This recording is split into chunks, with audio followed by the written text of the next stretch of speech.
এই 1.5 থেকে পৌনে 2 কোটি বাংলাভাষী অনুপ্রবেশকারীকে তিনি সযত্নে পশ্চিমবঙ্গের ভোটার তালিকায় জায়গা করে দিতে চাইছেন।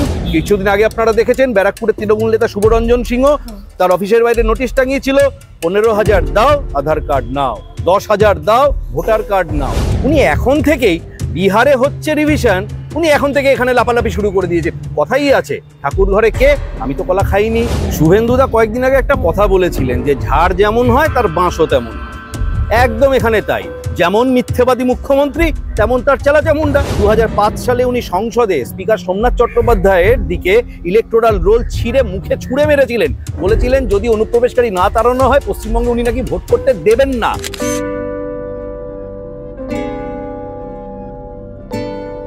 বিগত 11 বছর ধরে সংখ্যালঘু তোষণের মধ্যে দিয়ে পশ্চিমবঙ্গে যে ধরনের সাংঘাতিক পরিস্থিতি উনি তৈরি করেছেন, যেভাবে উনি মাথার সাদা টুপিকে হেলমেটের বিকল্প হিসাবে পশ্চিমবঙ্গের রাস্তায় অঘোষিত অর্ডার করে দিয়েছেন, যেভাবে উনি পশ্চিমবঙ্গ পুলিশের পিছনে উড়ে এসে ওনার দুধেল গাইদের দুম করে লাঠি মারাটাকে একটা সংস্কৃতিতে পরিণত করেছেন, যেভাবে উনি ওনার সাধের স্কটল্যান্ড ইয়ার্ডকে মাথায় ফাইল চাপা দিয়ে টেবিলের তলায় ঢুকে যেতে বাধ্য করেছেন, সেই জায়গা থেকে উনি বুঝতে পেরেছেন যে 2024-এ ভাঙা পায়ে ব্যান্ডেজ করে আর সেই ব্যান্ডেজ করা পা দিয়ে ফুটবল খেলে উনি যে একটা এক্সাম্পল সেট করেছিলেন, এবারে যে এক্সাম্পলটা সেট করতে চাইছেন সেটা হচ্ছে বাংলা ভাষী অনুপ্রবেশকারী যারা, আমি স্পষ্ট বলছি বাংলা ভাষী অনুপ্রবেশকারী যারা, এই 1.5 থেকে পৌনে 2 কোটি বাংলাভাষী অনুপ্রবেশকারীকে তিনি সযত্নে পশ্চিমবঙ্গের ভোটার তালিকায় জায়গা করে দিতে চাইছেন, কারণ এরা প্রত্যেককে এসেছে ওনারই সীমান্তবর্তী অঞ্চলের যারা নেতা তাদের কাছে প্যাকেজ সিস্টেমে।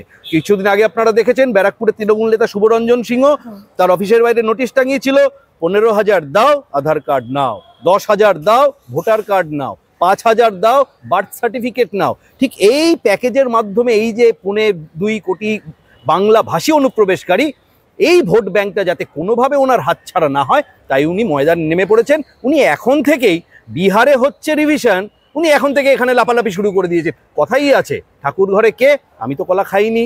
দাদা, তৃণমূলের মুখপাত্র পার্থপ্রতিম রায় তিনি একটি ভিডিও পোস্ট করেছেন এবং সেটা দিয়ে বলছেন যে নাকি হরিয়ানায় বাঙালি হেনস্থার পরে আমরা জানতে পারলাম ভিডিওটি ভুয়ো। ঠিক কেন? শুভেন্দুদা কয়েকদিন আগে একটা কথা বলেছিলেন যে ঝাড় যেমন হয় তার বাঁশও তেমন হয়। একদম এখানে তাই, যেমন মিথ্যেবাদী মুখ্যমন্ত্রী তেমন তার চালাচা মুন্ডা। একটা ভিডিও ওই পার্থবাবু ফেসবুকে পোস্ট করে দিলেন, যে ভিডিও সম্পর্কে পরবর্তী কি বললেন উনি বললেন নাকি হরিয়ানাতে বাঙালির উপর অত্যাচার হচ্ছে, অথচ মূল ঘটনাটা কি? মূল ঘটনাটা সামনে চলে এলো আপনাদের সংবাদ মাধ্যমের মধ্যে দিয়ে, যে হরিয়ানায় ডিজে মাইক এই সমস্ত বক্স এই সমস্ত বাজানোকে কেন্দ্র করে দুটো ওইখানকার স্থানীয় ভাষা গোষ্ঠীর মধ্যে সংঘর্ষ, লোকাল কিছু ছেলের মধ্যে, লোকাল কিছু লোকের মধ্যে ঝামেলা, তাদের মধ্যে কেউ বাংলাদেশি নয়, সবাই হরিয়ানভি, তাদের মধ্যে ঝামেলা, সেটাকে উনি পোস্ট করে দিন বাংলাভাষীর বলে। আমার মতে মুখ্যমন্ত্রী যদি সদর্থক পদক্ষেপ নেন এবং উনি যদি সত্যি সত্যি প্রশাসনের কর্তৃত্ব প্রতিষ্ঠা করতে চান, ইমিডিয়েট এই ফেক ভিডিও পাবলিশ করে সমাজের মধ্যে অশান্তি ছড়াবার উদ্দেশ্য নিয়ে যে এই ভিডিও পাবলিশ হয়েছে, ওই পার্থ ভদ্রলোককে ইমিডিয়েটলি গ্রেপ্তার করা উচিত, ওনার এগেনস্টে আইটি অ্যাক্টে মামলা রুজু করা উচিত এবং ওনাকে কাস্টাডিতে নিয়ে তদন্ত করা উচিত যে কার ইনস্ট্রাকশন এবং কিসের ইন্ধনে তিনি এত বড় মিথ্যে কথাটাকে সমাজ মাধ্যমে পোস্ট করলেন। কিন্তু দেখলাম তো দোলা সেন তিনি তো আবার অন্য কথা বলছেন, তিনি বলছেন একই ভোটার লিস্ট নিয়ে বিজেপি 2024 সালে ভোটে লড়েছে, ভোটে জিতেছে, আজ 2025-এ বিহারে ভোট আছে, 26-এ বাংলায় নির্বাচন রয়েছে, তাই এখন মানে বাংলাদেশি রোহিঙ্গাদের কথা উঠছে। তিনি তো বিএসএফ এবং সিআইএসএফ কে দোষ দিচ্ছেন, বলছেন ওরাই তো বর্ডার রক্ষা করে। এখানে দুটো প্রশ্ন, একটা হচ্ছে দোলা দেবীর কথা আর একটা হচ্ছে বিএসএফ, আমি দুটোতেই আসছি। প্রথমত হচ্ছে যে দোলা দেবীকে এটা জিজ্ঞাসা করতে হবে, আপনারাই জিজ্ঞাসা করুন যে আপনি আপনার নেত্রীর কোন বক্তব্যটাকে সমর্থন করেন, বা আরো সোজাসুজি জিজ্ঞাসা করুন যে আপনার নেত্রী কোনটা মিথ্যে কথা বলেছিলেন। 2005 সালে বিধানসভার সামনে দাঁড়িয়ে উনি প্রেস মিডিয়াকে ওপেন বাইট দিয়ে, আমার মোবাইলে রয়েছে, চাইলে আমি চালিয়ে দেখাতেও পারি, গতকালকেও দেখিয়েছি, উনি বলছেন পশ্চিমবঙ্গ অনুপ্রবেশকারীতে ভরে গেছে, পশ্চিমবঙ্গের এই 1 কোটির কাছে অনুপ্রবেশ, তখনকার দিনের কথা বলছেন যে এই 1 কোটি অনুপ্রবেশকারীকে না তাড়াতে পারলে পশ্চিমবঙ্গে কখনো সঠিকভাবে নির্বাচন হতে পারে না। ইভেন ওই 2005 সালে উনি সংসদে স্পিকার সোমনাথ চট্টোপাধ্যায়ের দিকে ইলেকটোরাল রোল ছিঁড়ে মুখে ছুঁড়ে মেরেছিলেন, বলেছিলেন যদি অনুপ্রবেশকারী না তাড়ানো হয় পশ্চিমবঙ্গে উনি নাকি ভোট করতে দেবেন না। তাহলে সেই মমতা ব্যানার্জি সত্যি কথা বলছেন না আজকে যে মমতা ব্যানার্জি যিনি বাংলা ভাষীর ছুতো নিয়ে বাংলাদেশিদের, রোহিঙ্গা মুসলিমদের ভারতবর্ষের নাগরিক না হওয়া সত্ত্বেও ভোটাধিকার দিতে চাইছেন, এই মমতা ব্যানার্জি সঠিক কথা বলছে। আগে দোলা সেন সেটা ক্ল্যারিফাই করুক যে ওনার নেত্রী মিথ্যে কথা কোনটা বলছিলেন, সেদিন বলছিলেন না আজকে বলছিলেন। দ্বিতীয় বলছেন বিএসএফ এর কথা, ঠিক কথা, বিএসএফ আমাদের সীমান্ত পাহারা দেয়, কিন্তু এটা বুঝতে হবে বিএসএফ সীমান্ত পাহারার দায়িত্বে রয়েছে, সীমান্তের জমির মালিক বিএসএফ নয়। 2015 সাল থেকে 640 একর জমি সীমান্তবর্তী অঞ্চলে অধিগ্রহণ করার জন্য ভারত সরকার পশ্চিমবঙ্গ সরকারকে অ্যাডভান্স টাকা দিয়ে রেখেছে। সেই টাকা পশ্চিমবঙ্গ সরকারের কোষাগারে ছিল। আমি জানি না খেলা মেলা ভাতার নামে তিনি সেটা বিলিয়ে দিয়ে 75% নিজেদের ভাই ভাইপোদের পকেটের 25% খরচা করেছেন কিনা, হয়তো এতদিনে সেটাও করে ফেলেছেন। 2015 সাল থেকে স্বরাষ্ট্র মন্ত্রক বারে বারে বলেছিল যে জমি অধিগ্রহণ করে বিএসএফকে দেওয়া হোক, তা নইলে আমরা বর্ডার ফেন্সিং করতে পারছি না। 2025 সাল পর্যন্ত উনি এই জমি অধিগ্রহণ করলেন না, বারে বারে 19টা চিঠি স্বরাষ্ট্র মন্ত্রক থেকে ওনাকে দেওয়া সত্ত্বেও। এবার যখন বিগত 1 জুন স্বরাষ্ট্র সচিব এসে ফাইনাল আলটিমেটাম দিল যে আপনারা যদি জমি অধিগ্রহণ না করেন আমরা জমি অধিগ্রহণ করব, শুধু না অর্ডিন্যান্স এনে এই জমি আমরা অ্যাকোয়ার করব, সেক্ষেত্রে তখন উনি বাধ্য হয়ে 384 মতো একর জমি অধিগ্রহণ করলেন এবং বাকিটা এখনো পর্যন্ত অধিগ্রহণ করা বাকি। আপনি বাংলাদেশ বর্ডার যদি দেখেন, কমপ্লিট পোরাস বর্ডার, কিলোমিটারের পর কিলোমিটার জঙ্গল এবং নদী দিয়ে ঘেরা, সেখানে যদি প্রপারলি ফেন্সিং না করা হয়, বিএসএফ এর পক্ষে মানুষ হয়ে ওই পরিমাণ বিস্তীর্ণ এলাকা এ তো 24 ঘন্টা টহলদারি করে আটকে রাখা সম্ভব নয়। তাদের ডিউটি রয়েছে, তাদের ম্যান পাওয়ারের কনস্ট্রেন্ট রয়েছে, তাদের ডিউটি শিফট রয়েছে 24/7। ওখানে যদি প্রপারলি ফেন্সিংটা করে দেওয়া হতো তাহলে এই লক্ষ লক্ষ প্রবেশকারী যখন খুশি ঢুকে পড়ে আর স্থানীয় তৃণমূল নেতাদের মতোতে জন্মের নথিপত্র ডকুমেন্ট বাড়িয়ে ভারতের নাগরিক হওয়ার নাটকটা করতে পারতো না। দাদা, বিহারে আমরা দেখছি যত এই মানে ভোটার তালিকা সংশোধন হচ্ছে, যত নাম বাদ পড়ছে, সেক্ষেত্রে আমরা দেখছি এই বিষয়টা নিয়ে একেবারে সাংসদ ঘিরে উত্তেজনা, এবং আমরা দেখছি বিরোধীরা তারা মুলতবি মানে প্রস্তাব আনছে, তারা এই ভোটার তালিকা সংশোধন নিয়ে তারা বিক্ষোভ দেখাচ্ছে। দেখুন, 370 ধারা নিয়েও বিক্ষোভ ছিল।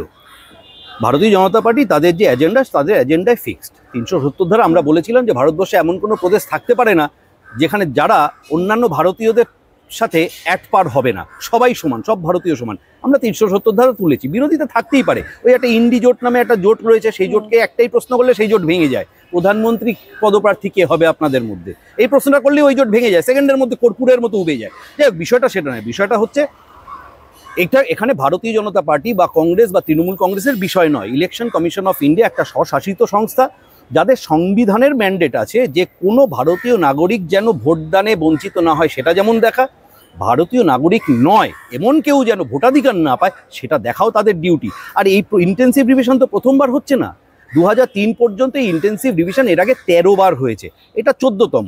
আপনি বলছেন নাম বাদ পড়ছে, কাদের নাম বাদ পড়েছে? Election commission already data publish করেছে, সেই ডেটায় দেখা যাচ্ছে যে নামগুলো বাদ গেছে 56 লাখ মতো, তার মধ্যে প্রায় 28 লাখ রয়েছে যারা 20 লাখ রয়েছে যারা ডেড ভোটার, 28 লাখ রয়েছে যারা পার্মানেন্টলি শিফটেড, বেশ কিছু রয়েছে যাদের কোনো ট্রেস তার পাড়া প্রতিবেশী, তার পঞ্চায়েত, তার এলাকার লোক কেউ জানে না তারা কে।